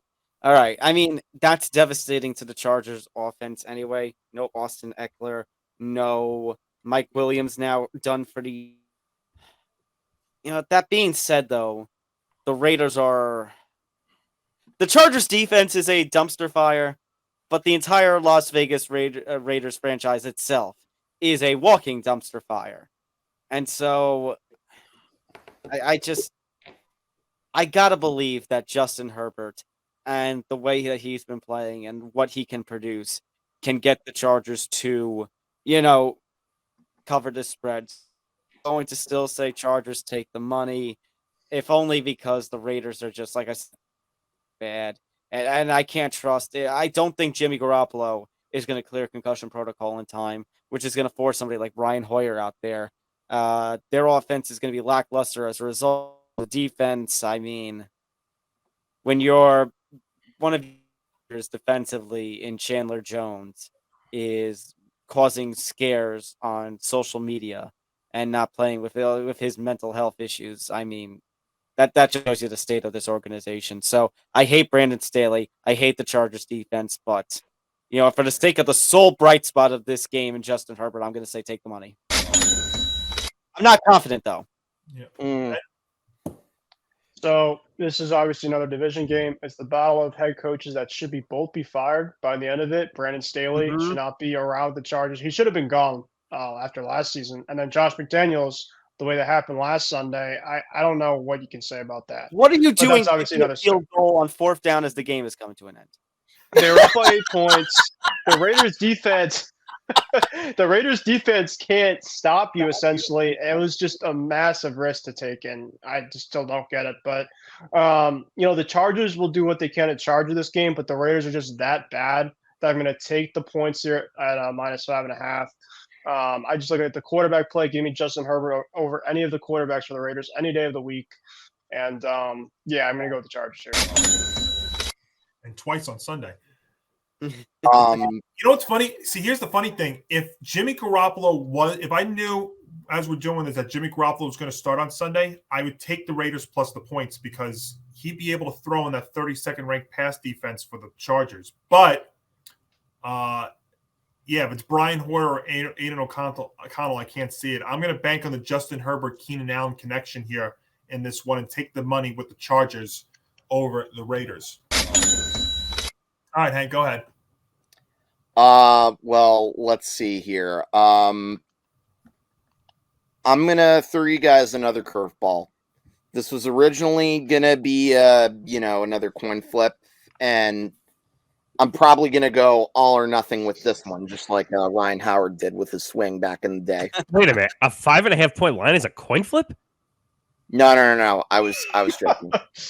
No. Well, considering which two teams are playing, I was considering going with the coin flip, Nick. You have to remember. And not to mention, I've seen the Chargers lay eggs against the Raiders in the past. And this has come with quarterbacks such as Phillip Rivers and even Drew Brees, to name a few. So let's not act like that's hard to believe. However, with that being said, let's be real. You know, and I know, and everybody in this stream knows, these teams are, shall we say, mid. So The Chargers aren't mid. Well, maybe not the Chargers, but their coach is mid. That's for sure. Well, I don't know. That's half the teams you mentioned. Okay. So what I'm going to do is I'm going to take the Chargers to win, but I'm taking the points here. All right. Wow. Go ahead, Nick D. All right. So this totally depends on whether or not Garoppolo is playing, which is a very big if. And it does, and I haven't gotten a clear answer one way or another whether or not he's actually playing. Something tells me based on this line that he's probably not. And if they're playing with a backup quarterback, I would have to go with the Chargers minus 5.5. I mean, the thing is, I did like the Raiders. I really did, because the Raiders tend to play the Chargers tough. The Chargers tend to blow it and make really bad decisions against any somewhat competent team. But the thing is that the Chargers, I think, are still a pretty good team. They still, like people are saying that the Chargers lose in tough situations. But the thing is that the Raiders, if their backup is playing, is going to be a really easy win for them. So assuming, something tells me that the Garoppolo is not going to make it out of concussion protocol by Sunday, and they're going to be starting who? Brian Hoyer? Yeah, either Brian Hoyer. Well, Josh McDaniels did say that it would either be Brian Hoyer or Aiden O'Connell. He didn't rule out the possibility of an Aiden O'Connell starting on Sunday. This comes from the offensive genius, right? Yeah, I mean, Genius. So I would have to go with the Chargers this game. Minus 5.5. They do have a very good offense. They can score a lot of points, and you're going up against a backup quarterback. And you have to remember, they only played one home game so far. And they almost beat the Dolphins, and the Dolphins look like one of the best teams so far. So, I mean, I would have to go with the Chargers. But that's because I'm assuming Garoppolo's not playing. Yeah. I didn't like even if Jimmy G does play, their offensive line is absolutely horrible. Jimmy G doesn't have no mobility that's going to time. I think the Raiders with Jimmy G can be competitive with most teams. Yes, I agree. But without Jimmy G, right? They're up and but with down. the backup quarterback, they're going to be really, really bad. All right, let's put on the brakes. I don't know if I would say Jimmy G is a completely competitive quarterback for the Raiders. Vastly better than the alternatives. Yeah. Well, it depends what the alternatives are. Defense I too. mean, Aiden O'Connell and Brian Hoyer. I mean, the thing about the Raiders so far is Josh Jacobs hasn't gotten going, and he was absolutely unreal last year. So if he can get going, that obviously changes a lot. But with a bad offensive line, doesn't usually lead to having good running back play because they can't find the holes. So I mean, you kind of get that connection. Specifically, if they can't run the ball, then Jimmy G's trying to throw it to Devontae Adams half the time, which means that a lot of defense are going to scheme that, and then that'll be that. Well, I'm going to go the opposite. Like the Jets, they're going to start scheming Josh Jacobs and putting 10 guys in the box each time if he can't throw the football. So the way I look at this game, the Chargers had the massive injury with Mike Williams with the torn ACL out for the year. So obviously that's going to hurt them. Staley has not looked good so far as the head coach of this team at all. He's looked really bad. That goal line stance, whatever. But if Garoppolo's not playing and it's Hoyer, like you have no choice but to take the Chargers to come. Mm-hmm. So I will say Garoppolo did return to practice on Thursday, but he seemed to be a little bit further behind than some of the other players that we heard that are in concussion protocol, like, Waddle and others. So I guess we'll find out. As of right now, that's what it's looking like. So we'll see what happens there. And by the way, Brandon Staley got very lucky because if the Chargers would have lost last week, he should have been fired after last week because he made another gaffe as well last week. But the only difference Not surprising with him. A worst one as well. Ben it makes things a lot worse. Yeah. Ben, it's Kevin Burkhardt, Greg Olson, Aaron Andrews, and Tom Rinaldi on the NFL on Fox as your New England Patriots head down to AT&T Stadium to take on Dak Prescott and the Dallas Cowboys. Oh, boy. I'm going to go to you second there, Jerry. Stand by. I was being Bill with the hoodie. Oh, well, I'll go to you second. Look at this. We got Jerry and Bill. Oh, let's see what Jerry Jones wants to say about Taylor Swift, but we'll get to that. Oh, no! For Belichick's comments, Tom, your Pats are getting 6.5 points in Dallas. Yeah, let Ben go. This is his. It's his team. Oh man, I hate. Sorry. Yeah, no, you're good. I hate picking obviously against my team, but going to Dallas, obviously our offensive line's been struggling. Our offense hasn't been able to move consistently without a true number one. Ramondre Stevenson's had a really tough start, but it is Zeke Elliott's homecoming, and he had a very good game against the Jets last week. I don't know if he'll be able to kind of do what he did last week, but I am confident about the Patriots over the Cowboys is that the Cowboys just lost the Cardinals last week. They had a really hard time scoring in the red zone. Chris Gonzalez is an absolute beast. He'll be able to go against CeeDee Lamb, which takes a lot off of my confidence in terms of CeeDee Lamb's production. So that means that they'll have to go more to Tony Pollard, who's absolutely great. They have Brandon Cooks. I think it's going to be a lot closer than people think. So I think the Cowboys are going to win, but I think the Pats are going to be able to cover. I feel pretty good about that. The Cowboys have been pretty close in a lot of these games. I just think specifically that Cowboys front against the Patriots line really concerns me with the way that the Patriots, passing, their pass blocking has been, as of late, has been really worrisome. So I hate the Cowboys. I don't want to pick them, but I'm going to pick them this one. But the Patriots, I think, are going to cover. I think it's going to be a close game. I hope I'm wrong. I really am. All right, Jerry or Bill, whoever wants to go first, sign in and go ahead. What are you saying there, Mr. Kruse? You're saying that this is going to be Zeke's homecoming? You're saying that your weapons are better than mine? You're saying that somehow that they're going to be able to cover the spread, or that they're not going to be able to, that my team can't win by 7? Are you saying, Kruse, really? Let me tell you something. See, and my receivers, and even that damn Dak Prescott. And I am pissed that we managed to somehow lose to the worst team in the NFL, in the Arizona Cardinals. And I put all the blame on Dak. Don't give me that. It was only one interception this whole season, crap. It is his fault. And that's why I'm looking to replace him when the offseason comes around. That being said, my team is gonna blow these Patriots out of the water. Who cares about that damn Belichick? How about you take the money, and how about them Cowboys? And by the way, how about that Taylor Swift taking over the NFL? What do you think? Bill, do you have any response to the comments of Mr. Jones? Oh, I mean, Jerry, we do what we're trying. We're gonna do what we can. We try to do our job. We're gonna go to Dallas to play a game and to win. Oh my God, this is like the moment of the year here in week 4 already. I don't know how we're gonna be able to tell this. Yeah, we got Zeke coming off a really good game, and we just need Ramondre to get going here. All right. I don't know how to follow that up. All I'll say is this is another game that actually really I'm picking based on the point spread. I'm taking Dallas minus 6.5. If this was 7.5, I'd go the other way. But here's the problem: the Patriots have yet to break 20 points in a game this season, and I just don't see any explosiveness in New England's offense being able to exploit the soft spots on Dallas's defense. So I think they're going to bounce back, and I think they're going to put a lot of pressure on Mac Jones there. So give me the Cowboys down there at AT&T to take the money here. Hank. What are you saying? What are you saying, Johnny? That my team can't. That my team has sauce. You're saying that my team can't break 20 points. You're saying my team They can't. haven't been able to, Bill. They haven't.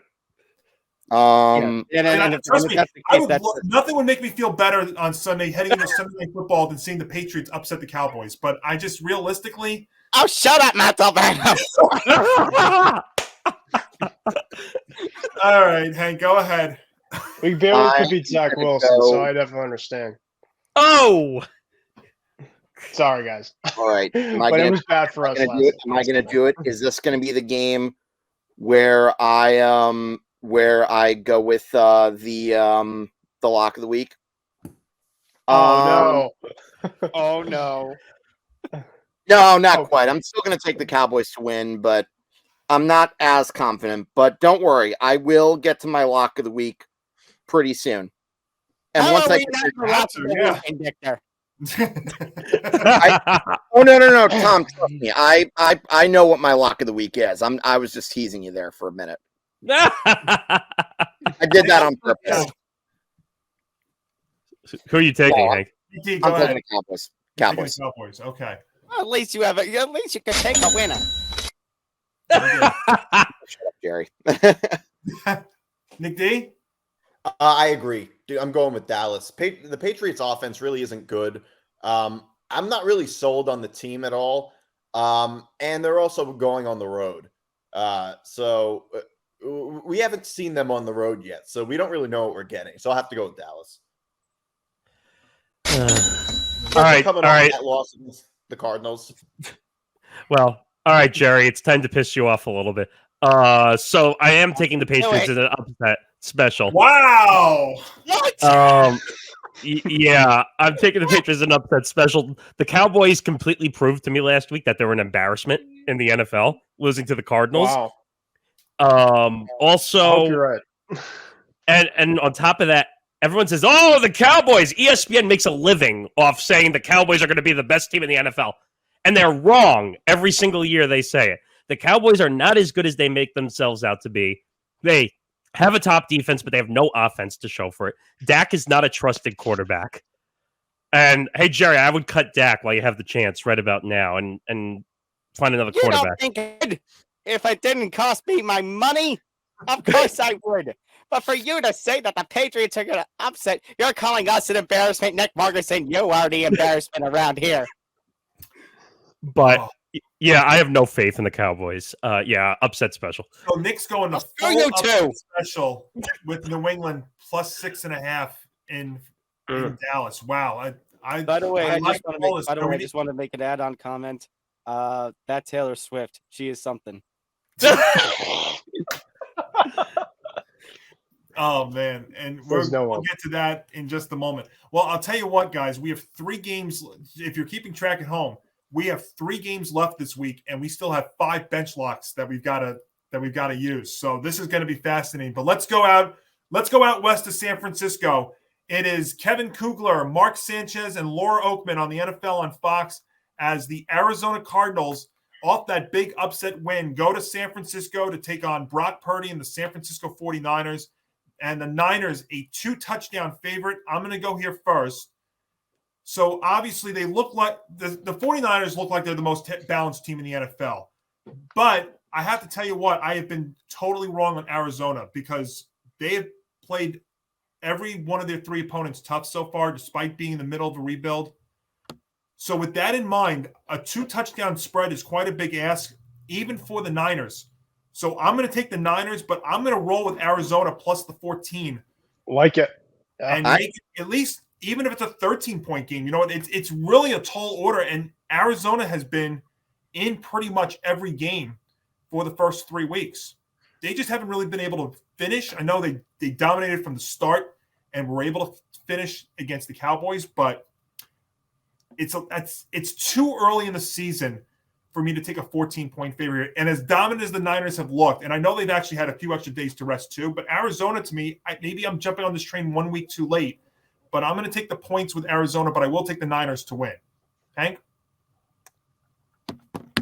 I have the Niners winning too. However, I think they will cover. So give me the money. There you go. Oh, I wasn't ready for that. Sorry, Nick, Nick. you were the one that called Arizona plus the points last week. You were the only one to do that. Do you see a repeat of that here? No, I don't. What's the point? I don't think it's going to happen again. The Niners have been pretty dominant so far, especially at home. Something tells me most of these games are not even close. I'm gonna have to go with the Niners. I think the Cardinals are going to come back down to earth. I'm going to have to go. I feel like the Niners are going to win by like 17 points, something like that. I might eat my words. I might really be kicking myself if there's some type of backdoor cover. I could see that happening, but I'm gonna have to go with the Niners. I just look, every single time I've bet on the Niners, it's been good for me, and this is just what I feel like. They've been dominating these types of teams. Yeah, that's really just what they've done. Yeah, really, the only time they haven't covered this year was the last second field goal by McVay 2 weeks ago. That was the only time they didn't cover, and it was by a half a point. Nick Morgasen, what do you think here? They're killing everybody. Yeah. I mean, as I said, obviously the Cardinals got an insane victory last week because the Cowboys decided to play down to their competition last week.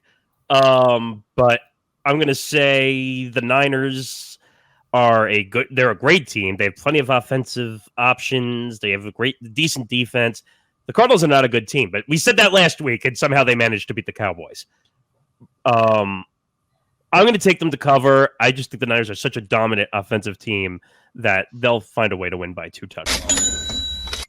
Well, you stop reminding all the world that the Cowboys lost to the Cardinals.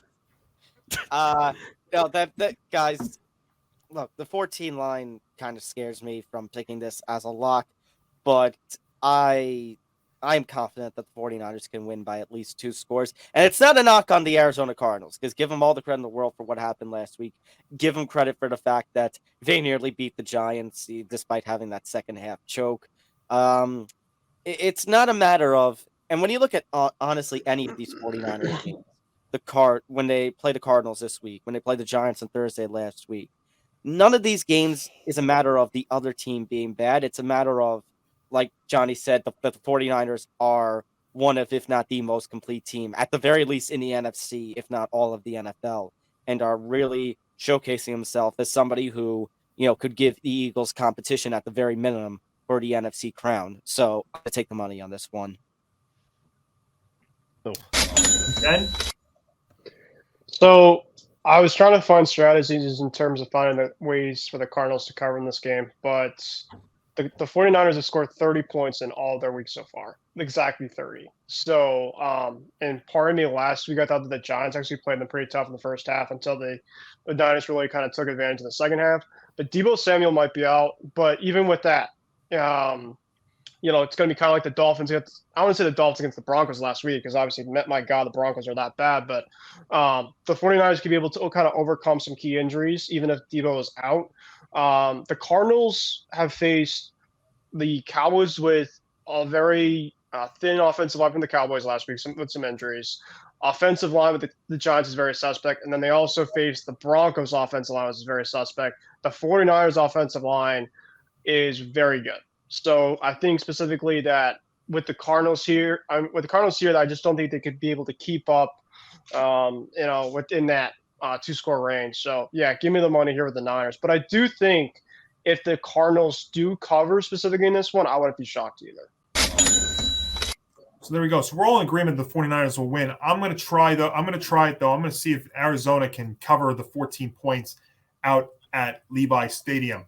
Sunday Night Football on NBC. It's a Tarico Collinsworth-Stark special. Nick DiMartino as Patrick Mahomes, Travis Kelce, Taylor Swift, and the Kansas City Chiefs take on Zach Wilson, and I don't know who else there on the New York Jets. Yes, I'll still say Zach Wilson. But Nick D, the Chiefs are a 9-point road favorite going to MetLife.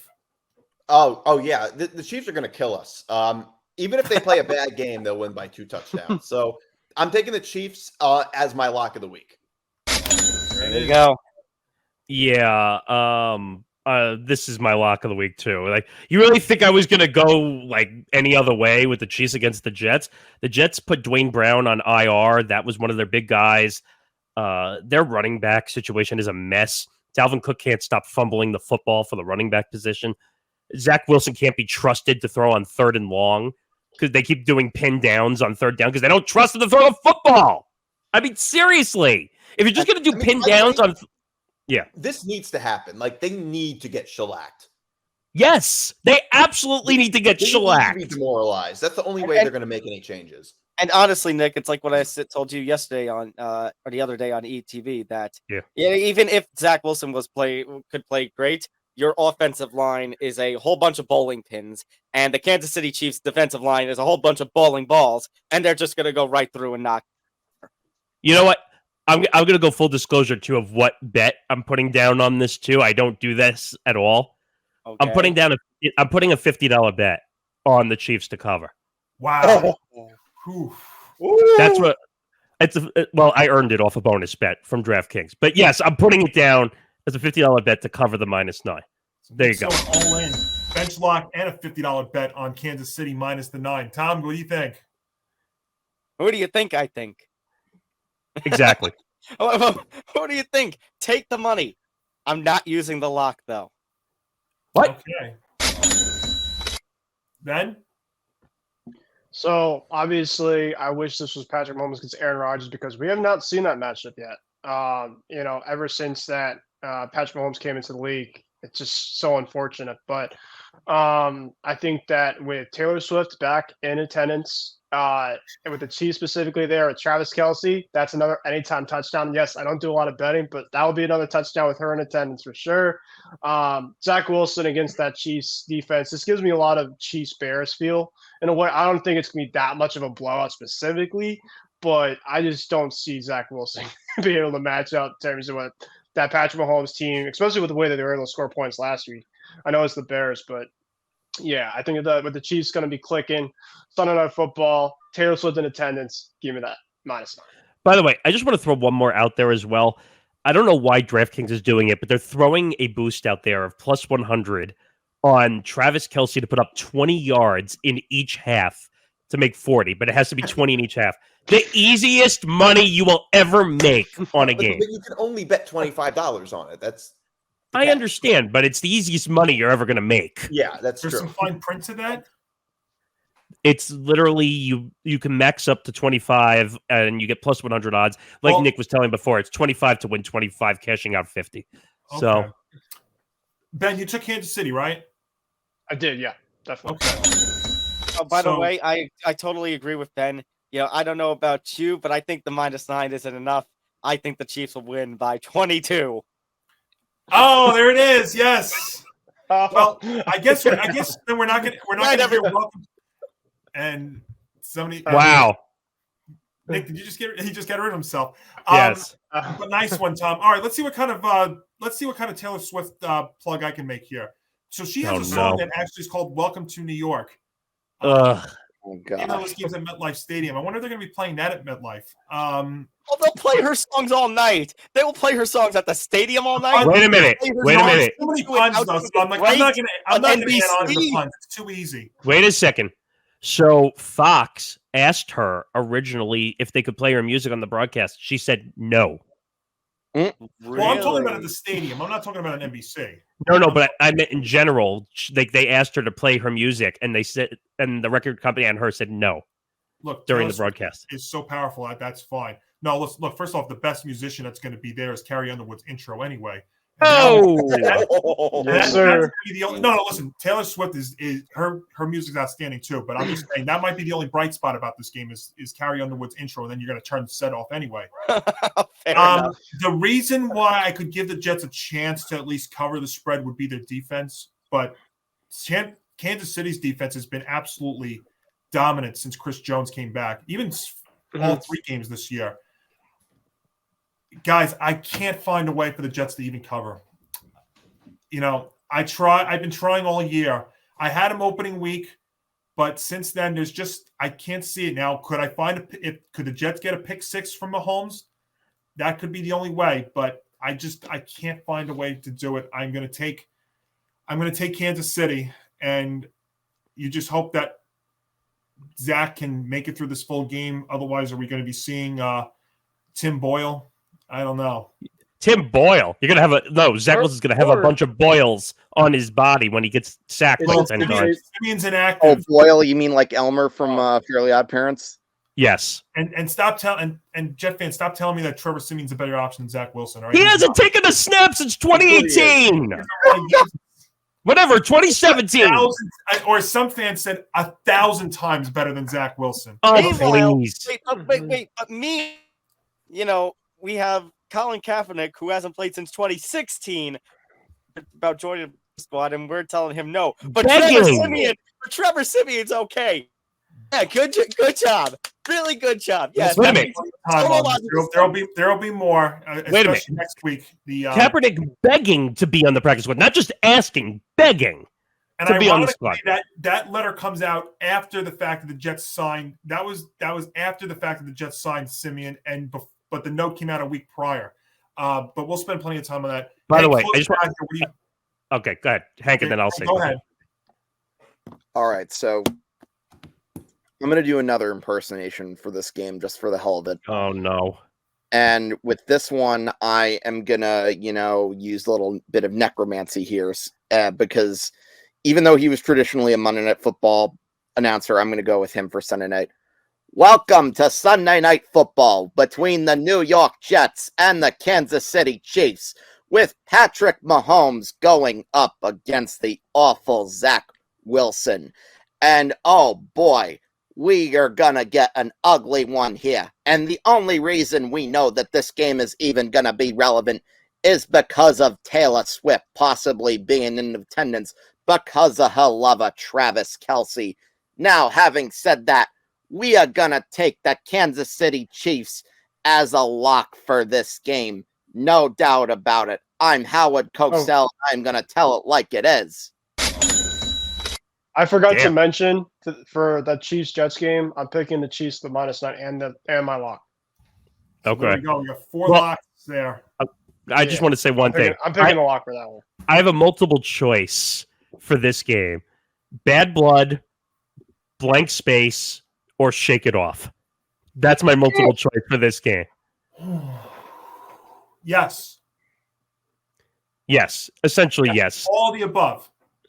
So those are your options. Just keep that in mind when you do the game. All of the above there at MetLife Stadium. Well, we have one primetime game at MetLife Stadium. Let's make it 2. Hank, it's Buck, Aikman, and Salters on Monday Night Football on ESPN as Geno Smith returns to MetLife Stadium with the Seattle Seahawks to take on our New York Football Giants, and the Seahawks are a 1-point favorite. Well, for the first time ever, since I've done my own version of weekly picks, I actually decided to do a card flip for the Giants game. And you know what? Just for the hell of it, let's go with Schmitty here. The greatest third baseman of all time. And you know what?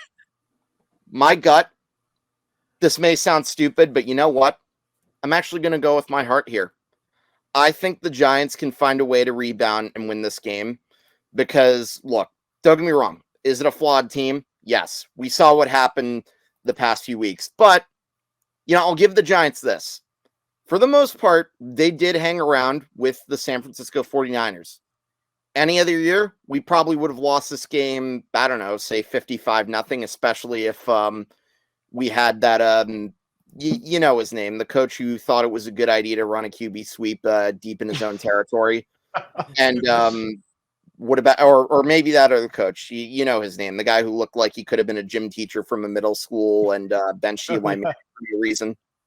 Yeah, if those guys were there, we would have lost like probably 55-0. But with Joe Judge here, or not Joe Judge, with Brian Dibs on the sidelines, it's going to be an ugly game. Don't get me wrong, but the Giants have had a habit of winning ugly. So I'm just going to go with the Giants, even though I'm probably going to be very, very stupid and going with my heart here, but let's go Big Blue. Why not?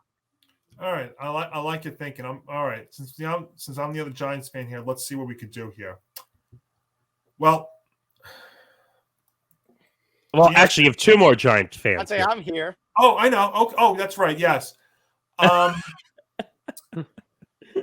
So Geno Smith returning to MetLife Stadium could be as a very interesting storyline in this one. But here's my biggest problem with the Giants in this matchup.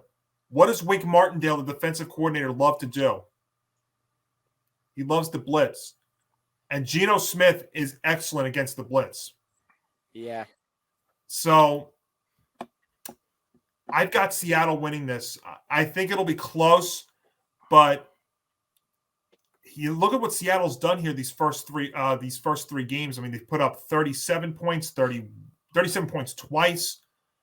And every time we seem to doubt Geno Smith, he seems to always come back and do something special. So I think this play is more on Seattle than it is on the Giants. So I'm going to take the money with the Seahawks at MetLife Stadium. Tom, go ahead. Okay.